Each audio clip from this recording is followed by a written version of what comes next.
ಟೆರರಿಸ್ಟ್ಗಳಲ್ಲ ರೀ ಇವರು, ಪಾಕಿಸ್ತಾನದ ಸೇನೆಯ ಬಂದಿರೋದು. ಆಸಿಮ್ ಮುನೀರ್ ಕಳೆದ ಕೆಲವು ದಿನಗಳ ಹಿಂದೆ ಏನ್ ಮಾತನಾಡಿದ್ದ ಗೊತ್ತಾ? ಪಾಕಿಸ್ತಾನ ನಿರ್ಮಾಣಗೊಂಡಿರೋದು ಕಲ್ಮಾದ ಮೇಲೆ, ಈ ಕಲ್ಮಾಕ್ಕೋಸ್ಕರ ಏನ್ ಬೇಕಿದ್ರು ಮಾಡ್ತೀವಿ ಅಂತ ಹೇಳಿದ. ಅದು ತಕ್ಕಂತೆ ಅಲ್ಲಿಗೆ ಬಂದಿರೋರು ಕಲ್ಮಾ ರಿಸೈಟ್ ಮಾಡದೇ ಇರೋರ್ನೆಲ್ಲ ಹೊಡೆದು ಕೊಂದಿದ್ದಾರೆ ಅಂತಂದ್ರೆ ಯಾರು ಹೇಳಿರೋದು? ಊರಿಗೆ ನುಗ್ಗಿ ಬಂದಾಗ ನೀವು ಸರ್ಜಿಕಲ್ ಸ್ಟ್ರೈಕ್ ಮಾಡಿದ್ರಿ, ವಿ ಅಪ್ರಿಸಿಯೇಟೆಡ್. ಪುಲ್ವಾಮಾ ದಾಳಿಯಾದಾಗ ನೀವು ಏರ್ ಸ್ಟ್ರೈಕ್ ಮಾಡಿದ್ವಿ, ನಾವು ಅಪ್ರಿಸಿಯೇಟ್ ಮಾಡಿದ್ವಿ, ನಾವು ಹೆಮ್ಮೆ ಪಟ್ವಿ, ನಮ್ಮ ಓಟಿಗೆ ವ್ಯಾಲ್ಯೂ ಸಿಕ್ತಲ್ಲ ಇವತ್ತು ಅಂತ.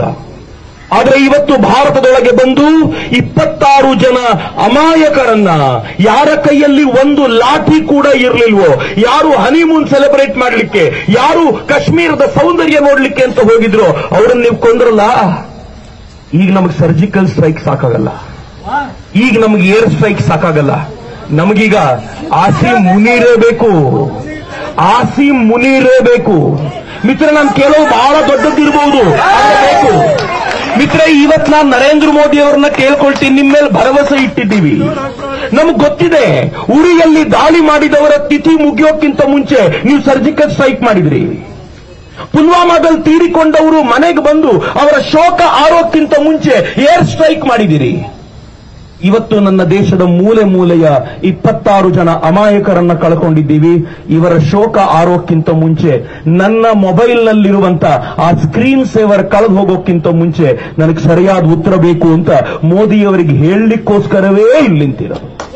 ಮಿತ್ರ, ಯುದ್ಧ ಶುರುವಾದ್ರೆ ಸುಲಭ ಇಲ್ಲ ಅನ್ಕೊಳ್ಬೇಡಿ. ಯುದ್ಧ ಶುರುವಾದ್ರೆ ಇದು ಬರೀ ಸೈನಿಕರು ಮಾತ್ರ ಹೋರಾಟ ಮಾಡ್ತಾರೆ ಅಂತ ನನಗೂ ನಿಮಗೂ ಹೋರಾಟ ಇದೆ. ಯುದ್ಧ ಶುರುವಾದ್ಮೇಲೆ ಪೆಟ್ರೋಲ್ ರೇಟ್ ಜಾಸ್ತಿ ಆಗುತ್ತೆ, ಸಹಿಸ್ಕೋತೀರಿ? ಯುದ್ಧ ಶುರುವಾದ್ಮೇಲೆ ಡೀಸೆಲ್ ರೇಟ್ ಜಾಸ್ತಿ ಆಗುತ್ತೆ, ಸಹಿಸ್ಕೋತೀರಿ? ಯುದ್ಧ ಶುರುವಾದ್ಮೇಲೆ ಸೆಸ್ ಬೀಳುತ್ತೆ, ಸಹಿಸ್ಕೋತೀರಿ? ಯುದ್ಧ ಶುರುವಾದ್ಮೇಲೆ ನಮ್ಮ ಓಡಾಟಕ್ಕೆ ಕಷ್ಟ ಆಗುತ್ತೆ, ಸಹಿಸ್ಕೋತೀರಿ? ಸಹಿಸ್ಕೋಬೇಕು. ಯಾಕೆ ಸಹಿಸ್ಕೋಬೇಕು ಅಂತಂದ್ರೆ, ಸ್ವಾಭಿಮಾನ ಹೀನನಾಗಿ ನರಸತ್ತು ಬದುಕೋಕ್ಕಿಂತ 4 ದಿನ ಗಂಡಸಿನಂತೆ ಬದುಕಬೇಕು ಅಂತಂದ್ರೆ ಸಹಿಸ್ಕೋಬೇಕು. ಪಾಠ ಕಲಿಸಬೇಕಾಗಿದೆ.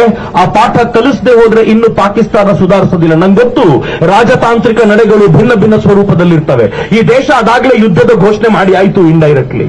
ನಾವು ಯಾವತ್ತು ಪಾಕಿಸ್ತಾನ ಜೊತೆಗೆ ಇದ್ದಂತ ಇಂಡಸ್ ವಾಟರ್ ಟ್ರೀಟಿಯನ್ನ ಅದನ್ನ ಕ್ಯಾನ್ಸಲ್ ಮಾಡಿದೀವಿ ಅಂತಿದ್ವೋ, ಇದು ಇಂಟರ್ನ್ಯಾಷನಲ್ ವಾರ್ ಘೋಷಣೆನೇ.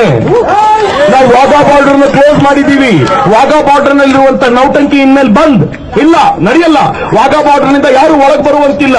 27ನೇ ತಾರೀಕು ಯಾರ್ಯಾರು ಪಾಕಿಸ್ತಾನಿಯರು ಭಾರತದಲ್ಲಿದ್ದಾರೋ ಗೆಟ್ ಲಾಸ್ಟ್. ಯಾರ್ಯಾರು ನೀವು ಬಂದಿದ್ದೀರೋ ಭಾರತಕ್ಕೆ ಮೆಡಿಕಲ್ ವಿಚಾರಕ್ಕೋಸ್ಕರ, ನಿಮಗೆ ಮಾತ್ರ 29ರವರೆಗೂ ಟೈಮ್, ಯಾರು ಇರುವಂತಿಲ್ಲ. ಯಾವ ರಾಜತಾಂತ್ರಿಕರು ಪಾಕಿಸ್ತಾನದಲ್ಲಿ ಇರುವಂತಿಲ್ಲ. ಈ ದೇಶ ಸ್ಪಷ್ಟವಾದ ನಿರ್ಣಯ ತೆಗೆದುಕೊಂಡಿದೆ. ಈಗ ನಾವಿಲ್ಲಿ ಸೇರಿರುವಾಗ ದೇಶದಲ್ಲಿ ಆಲ್ ಪಾರ್ಟಿ ಮೀಟಿಂಗ್ ನಡೀತಾ ಇದೆ. ಏನೋ ಒಂದು ಮಹತ್ವದ ನಿರ್ಣಯ ತೆಗೆದುಕೊಳ್ತಾರೆ. ಮತ್ತು ನನಗೆ ನನ್ನ ಪ್ರಧಾನಿ ಮೇಲೆ ವಿಶ್ವಾಸ ಇದೆ. ನಮ್ಮ ವಿಶ್ವಾಸವನ್ನು ಯಾವತ್ತೂ ಭಂಗಪಡಿಸಲಿಲ್ಲ ಅಂತ ನಾನು ವಿಶ್ವಾಸದಿಂದ ಹೇಳ್ಕೊಳ್ತೀನಿ. ಆದರೆ ನಾವೆಲ್ಲರೂ ಜೊತೆಯಲ್ಲಿ ನಿಲ್ಲಬೇಕಾಗಿದೆ. ಈ ದೇಶದ ಪ್ರಧಾನಿಗೆ ಹೇಳೋಣ, ನೀವು ತೆಗೆದುಕೊಳ್ಳುವ ಎಲ್ಲ ಘನಿಷ್ಠವಾಗಿರುವಂತ ನಿರ್ಧಾರಗಳಿಗೆ ನಾವು ಮೂಲೆ ಮೂಲೆಯ ಜನ ಬೆಂಬಲ ಘೋಷಿಸ್ತೀವಿ ಅಂತ.